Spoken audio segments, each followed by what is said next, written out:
Here we go, a college football preview for the USF Bulls. I am super excited to talk about this team. They are one of the only group of 5 teams that I will be doing. So without further ado, I'm going to start with the stars of this team, talk about a few storylines, the losses and additions to the roster, and then of course at the very end, give my X Factor game and then my record prediction week by week. Here we go. Let's get started. For stars on offense, there's only one guy that I want to talk about. I'm going to talk about him as one of my storylines. It's Byron Brown. If you want to find the group of 5 Cam Newton, he's your guy. Athletic ability, off the charts. Size for a group of 5 quarterback, off the charts. Arm talent, athletic ability, you name it. This guy can do it all. I am a firm believer that if he's healthy, he's going to be one of the best quarterbacks in the country. Then moving on defensively, Jalen Shuler, linebacker, had 150 tackles and 15 TFLs in the last 2 seasons for this team. He, I believe, is the signal caller. He's going to be the commander of this defense as he has been in the past. I'm super excited to see that he's coming back because continuity and chemistry are some of the biggest things for teams to focus on in this era of NIL and the transfer portal and all of these teams leaving. As a matter of fact, this team is pretty consistent in terms of bringing back real talent. So with that being said, Jalen Shuler is definitely a guy to watch out for. And then as well, his linebacking partner, Mac Harris, 82 tackles, 12 tackles for loss last year.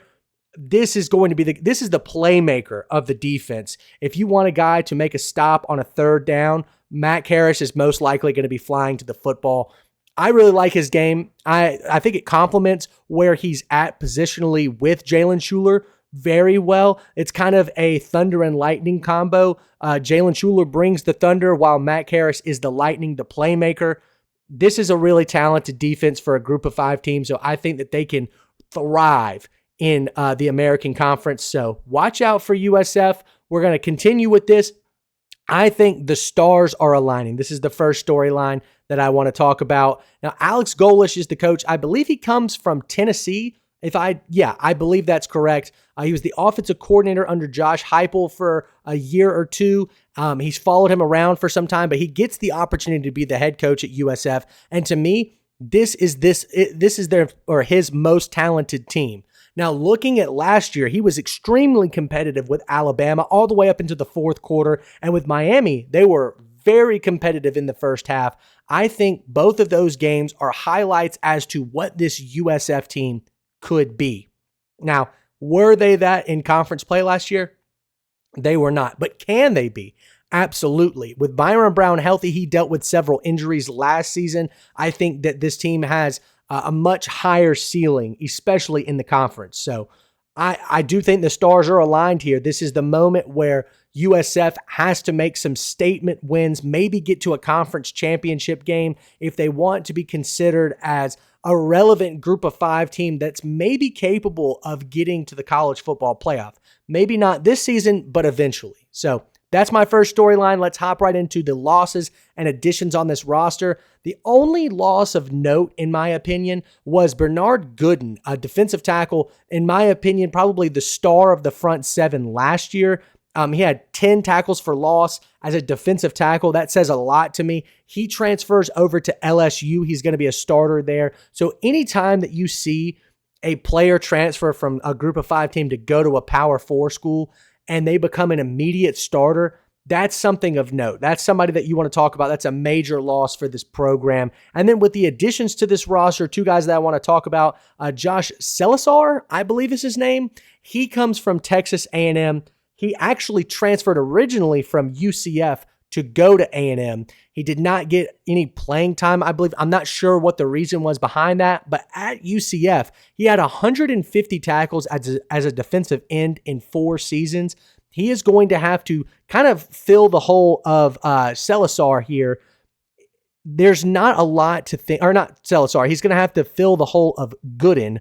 He departs for LSU. Salazar is going to have to come in and perform at a high level. Him and I believe Matt Harris are going to be the dominant edge rushers for this team. If they can both get to the quarterback and blow plays up in the backfield, then this defense has a lot of, or a big leg to stand on, in my opinion. So the other one that I want to talk about, the other addition of note, is Cartavius Norton comes in from Charlotte. He originates from Iowa State, ends up in Charlotte last year, had 500 yards and I believe 7 touchdowns. That's correct rushing.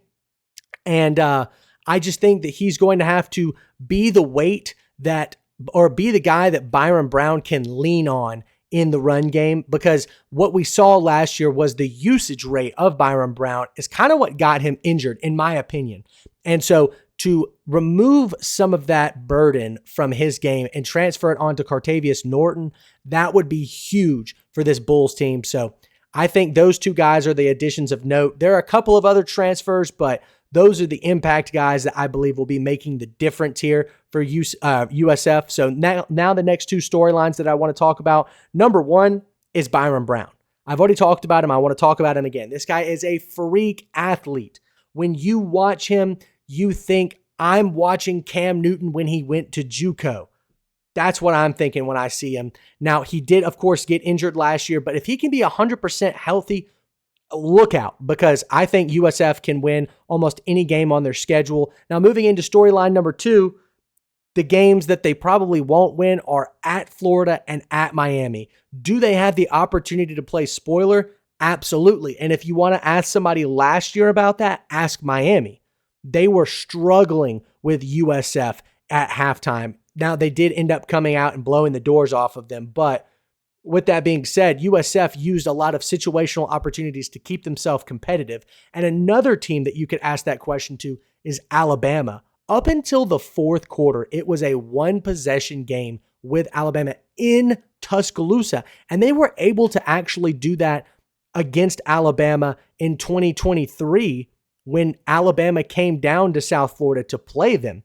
So this is a team that can, if they can stay competitive with a top 10 program like Alabama or Miami, you damn well, you better believe it, that they can be competitive this season versus Florida and Miami, especially with the recent news that DJ Lagway is in a boot. If Florida does not have Lagway at the quarterback position, this game gets extremely interesting. So I think USF has a chance to be great. It's all going to depend on whether or not this offense stays healthy. That being said, let's hop into the last part of this video, my favorite part of every video that I make in my college football previews. That is the record prediction. So first off, I want to talk about the X Factor game. To me, it's week 1. It's the tone setter of the season. It's versus Boise State. They travel all the way from Idaho down to Florida to play USF in week 1. This is an opportunity to take a team that loses a guy like Ashton Jeanty and take advantage of them. Now, granted, this team is still very talented. They have their quarterback transfer from USC who played well last year. Madison, I believe is his name. I could be wrong about that, but I digress. USF has an opportunity to go in, beat Boise State, and then let that be a trend going forward, that they don't care who they have to play. They're going to dominate at the line of scrimmage and beat whoever they need to beat to get to the college football playoff. So now moving into my record prediction, let's talk about the realistic version of what we're going to see with USF. So week 1, Boise State, I think they win the game.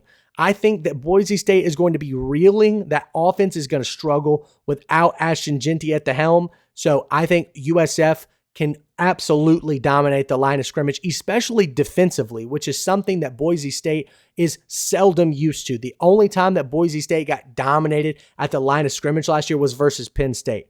I think USF can do that yet again. It will be a much closer game than Boise State versus Penn State, but I do see Byron Brown and Alex Golesh getting the win here. Moving into the tough non-conference part of the schedule, at Florida, at Miami, back-to-back losses, in my opinion. I think Lagway will end up being healthy. Even though Carson Beck is no Cam Ward, I do believe that he's a very capable quarterback. The rest of this Miami team is ultra-talented. Playing these games on the road, it's hard to come up and say, oh, I think USF is going to upset a top 15 program. I just don't see it happening. They were very competitive in the last few years. If this game was away or at a neutral site, I would give them a little bit more credit, but I can't do that right now. Back-to-back losses. So 1-2 moving into South Carolina State and Charlotte. These guys are not ready to compete with a group of 5 program like USF. I think Cartavius Norton is going to have a hell of a day versus his former team in Charlotte, especially dealing with the fact of missing their coach. He got fired last year. There's a lot of turmoil in Charlotte. So I think USF can make easy work of that. So now we're moving into the conference schedule at North Texas. That's a tough game. They lose Chandler Morris, North Texas does, who was responsible for 4,000 total yards and 35 total touchdowns. I do think that they're able to replace enough talent to be pretty much equivalent with where USF is at as a program, and I think that's a tough game to win. I'm going to give the edge to North Texas, and then keep going into the schedule. FAU, they host them. I think that's a W. FAU, once again, is another team reeling with a lot of coach changes and turmoil, players leaving in the portal. USF has got a lot of continuity and consistency on their team. They have a culture that is built together. They're ready to win, and I think that they can win almost every game they play at home this year. Moving into at Memphis. Now, they lose Seth Hennigan, their quarterback, but at the end of the day, I think that this South Florida team can take advantage of Memphis? Yes. Or do I think that they can? Yes. But do I think that they will? Probably not. I think Memphis is still a talented program, probably one of the better group of 5 teams outside the Power 4. So that's a loss because it's on the road. UTSA comes into town. I think that is a win for South Florida. This team with UTSA is reeling from the portal. They have a ton of talented guys leave, not a ton of talented guys come in. I think South Florida can 1,000% win this game. The offense is going to go crazy in that one. And then at Navy. Navy almost made the college football playoff last year. A lot of people don't remember that, but I most definitely do. I think that South Florida, because it's on the road and because Navy plays a really unique physical type of football, they cannot win that game. It's going to be a loss there. Next, at UAB. To me, that's a win. UAB probably at the end of the year is going to be looking for a new head coach. Players are going to be looking out the transfer window, and USF is fully behind their guy, Alex Golish. So I think that's a win. And then hosting Rice for similar reasons. I think Rice is a bottom-of-the-barrel FBS program. I don't think the same of USF. So I will give the Bulls the W there. So to cap that off, guys, that is a 7-5 record prediction. I think some of those games on the road at Navy, at Miami, at Florida, those are just really, really tough to pull out. Right now, I'm doubting that they will, but would I be shocked if they were to beat Navy on the road? Absolutely not. Is this a team that's capable of making a run at a conference championship? Absolutely, but will they? Probably not, just because of a tough scheduling break. So that's going to do it for my South Florida preview. Thank you guys so much for watching, and we'll see you next time.